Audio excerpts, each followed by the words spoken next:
dana kepada komite, dan memberi nama makhluk misterius itu, It. Tujuan tindakan ini adalah untuk berhubungan dengan makhluk misterius tersebut, untuk menjalin kontak dan bernegosiasi, karena manusia sama sekali tidak memiliki kemampuan untuk melawannya. Namun, karena bukti yang dimiliki Nishia, tidak cukup untuk membuktikan bahwa ada makhluk yang lebih cerdas daripada manusia. Jadi, komite langsung menolak permohonan dana Nishia. Namun, meskipun kata-kata Nishia tidak bisa meyakinkan komite, dia berhasil meyakinkan seorang presiden perusahaan pelayaran Jepang. Pihak tersebut menyatakan bersedia mendanai penelitian Nishia. Alasannya juga sangat sederhana. Saya seperti Anda, sama-sama ingin tahu apakah It benar-benar ada.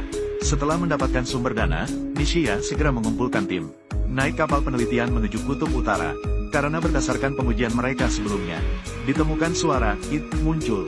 Tempat yang paling padat adalah Kutub Utara dan Selatan. Dan Kutub Utara karena pencairan es relatif lebih mudah diakses. Secara alami menjadi lokasi penelitian pilihan mereka, mengenai bagaimana cara menghubungi It. Ahli akustik dalam tim, perempuan kulit hitam, memutuskan untuk menambahkan suara, menyisipkan suara tangisan bayi manusia. Dengan cara ini, pihak lain dapat jelas merasakan perubahan suara, juga akan tahu bahwa kami sedang mencoba menghubunginya. Setelah tiba di wilayah laut tempat It berada, perempuan kulit hitam mulai memutar suara sintetis ke dasar laut sesuai rencana. Peneliti wanita, Kelly, bertanggung jawab untuk berkoordinasi dengan pelaut, menyelam ke dasar laut untuk mengamati apakah It akan muncul.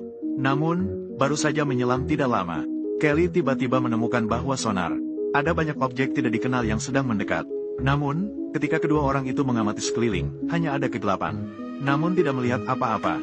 Untungnya, tidak lama kemudian, suara dari dasar laut mulai terdengar. Sepertinya itu adalah respons dari Il. Namun sebelum semua orang mulai bersemangat, perangkat elektronik di kapal mengalami gangguan dengan tingkat yang berbeda. Pada saat yang sama, kapal selam juga kehilangan kontak dengan kapal induk.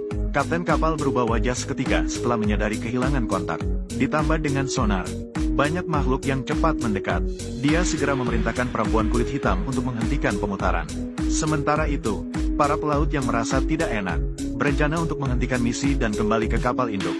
Namun Kelly ingin menunggu sedikit lebih lama, untuk melihat apa sebenarnya yang mendekat. Bisa dibilang dia cukup berani. Pelaut sedikit ragu sebelum akhirnya setuju. Namun untuk berjaga-jaga, dia tetap mematikan semua lampu kapal selam, untuk mencegah menarik perhatian makhluk yang tidak dikenal. Namun setelah menunggu lama, tidak ada yang muncul.